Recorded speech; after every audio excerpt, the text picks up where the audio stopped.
Welcome one and all, in here, out there, around the world, all the ships at sea. Welcome to The Late Show. I'm your host, Stephen Colbert, and I am so happy, as are you. What a lovely evening. I'm so happy you could all join us tonight for a momentous day in the history of some people having way too much money.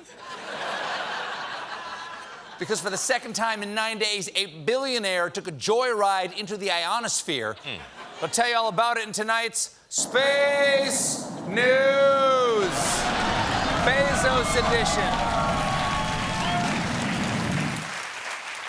Today was a big day for Amazon founder and Terminator sent from the future to be your dentist, Jeff Bezos. This morning, Bezos and 3 others were shot into space on this Blue Origin rocket. Jim, come on, you can't show that on CBS. Thank you. Thank you. The family show. Unbelievable. I guess it's true what they say. Billionaires and their rockets end up looking just like each other. Okay. Here's what Bezos said before the launch. Everybody who has been to space, every astronaut, comes back and they say that it changed them somehow. I don't know how it's going to change me, but I know it's going to, and I'm excited to find out how. Okay, let's see how he changed. Oh my God, a cowboy hat! A cowboy hat, so he went into space and somehow became extra divorced. Now, quality, because the guy, change of image. Now, all day, the news networks covered this breathlessly. There was like some sort of wing ceremony. There were challenge coins exchanged. It was all billed like some sort of big, official, important thing. It's not. It's fun. I love space travel. Good for them, but it's not important. Here's how I know it's not important. I hosted the last one of these. Okay, for Branson. A lot of fun, but talk show hosts don't anchor historic events. Except, of course, when Arsenio Hall interviewed the Berlin Wall.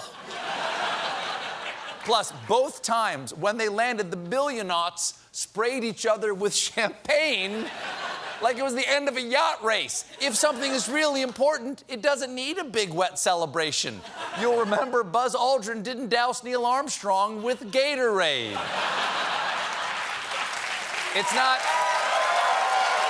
I'm making some points tonight. I see what you're doing. Points. Bezos was sure to spread the thanks around. I want to thank every Amazon employee and every Amazon customer, because you guys paid for all of this. So...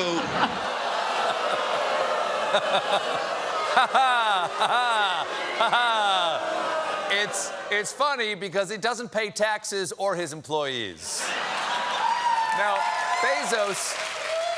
Bezos told the crowd he brought some special objects with him on his flight. These are Amelia Earhart's goggles, the ones she flew across the Atlantic with, solo. Okay, that's an interesting choice for a good luck charm. Okay, we've got Amelia Earhart's goggles. We have a chunk of the iceberg from the Titanic. And in here, I've got Abraham Lincoln's playbill. Let's go. Come on, no one wants to come? Okay. Now, it's been a few weeks since the 4th of July, but today in Congress, we got some fireworks. Thanks to Kentucky Senator and man who let the invisible hand of the market cut his hair, Rand Paul. Earlier today, Senator Paul got in a bit of a tussle with Dr. Anthony Fauci. Now, I'm going to show you a clip, and you don't need to understand what Rand Paul is saying, because clearly he doesn't. All you need to know is he's trying to call Dr. Fauci a liar, and the good doctor jack-slapped him back to his old Kentucky home. Dr. Fauci, knowing that it is a crime to lie to Congress, do you wish to retract your statement of May 11th where you claimed that the NIH never funded gain-of-function research in Wuhan? Senator Paul, I have never lied before the Congress, and I do not retract that statement. This paper that you are referring to was judged by qualified staff up and down the chain as not being gain of function.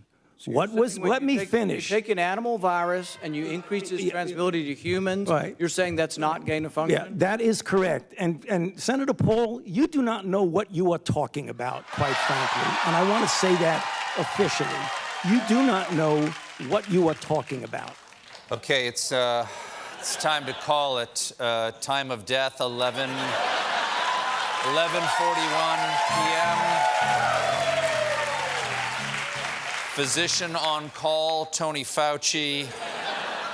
Cause of death, Tony Fauci. Of course, I don't even know what you're the talking only way about. to stop the virus is to get people vaccinated, but that's quite a challenge because a new poll has found that most Americans who still aren't vaccinated say nothing, not their own doctor, or even paid time off is likely to make them get the shot. These people are diehard pro-dying. You can have their cold, dead hands when you pry them from their cold, dead wrists. Messaging campaigns don't seem to help here. Among the unvaccinated, 70% said the endorsement of a celebrity or public figure they like is not at all likely to get them to take a shot. Hey, I'm a celebrity or public figure, and damn it, I'm still gonna try. So tonight, I'm announcing a prize. Unvaccinated people, if you get the shot, you will win unlimited oxygen and a chance to have a private dinner with George Clooney, look-alike Dante, my cameraman.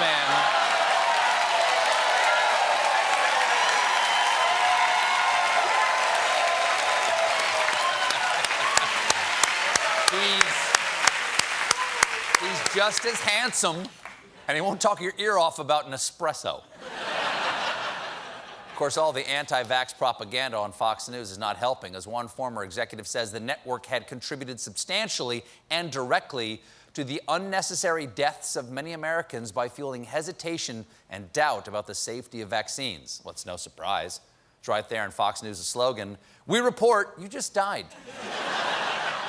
But Fox tries to pass off their anti-vax segments as being about freedom. Take Fox and Friend and contestant on Jeopardy realizing he spelled his own name wrong.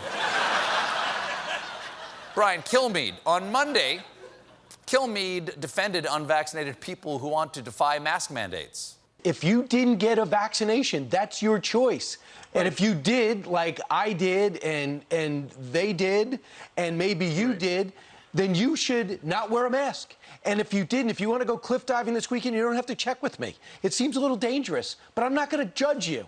And if you go ahead and put yourself in danger, if you feel as though this is not something for you, don't do it. But don't affect my life. 99% of the people who are dying from COVID are unvaccinated. That's their choice.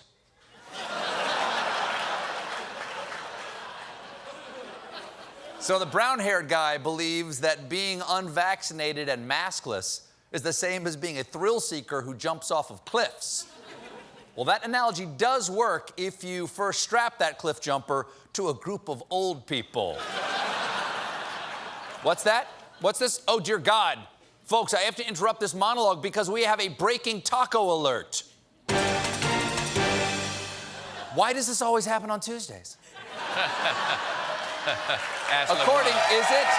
Does that math work out? Yeah, it's on a Tuesday. Is that today's Tuesday? Yeah. Today's Tuesday. According to highly placed sources on the internet, Taco Bell's menu has been hit by nationwide shortages of ingredients. Wow! I had no idea Taco Bell had ingredients. I thought it was just extruded. Now, the folks at the Bell apologized for the scarcities on their website, but that fell on deaf ears as customers took to the internet with complaints like, "For anyone craving Taco Bell tonight, I'll save you the drive. They don't have chicken or beef, and none of the tacos had lettuce or tomato on them. I went back through the drive-thru and asked about it, and they said they're pretty much out of anything that comes fresh." That's too bad. That's too bad, because when you want fresh lettuce, you head straight to your nearest Taco Bell. Just like when we want the best sushi, Evie and I make a beeline for our local Walgreens. But if you're craving a taste of the Bell, don't you worry, because they're introducing a whole new menu with their limited supply. Jim? Get your mouth ready for Taco Bell's new Loco Shortage Supreme menu. Starting with the Grande Sour Creamalupa, our signature soft tortilla stuffed with 12 zesty dollops of plain cream. You'll say gimme mas less of our brand new quadruple crunch taco. It's a crispy shell inside a crispy shell inside another crispy shell stuffed in a delicious crispy shell and filled with napkins. Want to take it up a notcho? We've got a hot, savory burrito layered with whatever was in Deb's car. Today, it's cough drops and a handful of goldfish crackers because it's Deb's weekend with Bryson. Still hungry? Blaze your taste buds with the Not Chihuahua Gordita, which is not made from the Chihuahua that used to be our mascot. No, we don't know where he went. Yo quiero, stop asking. Taco Bell, it's 2 a.m. Where else are you gonna go? We got a great show for you tonight.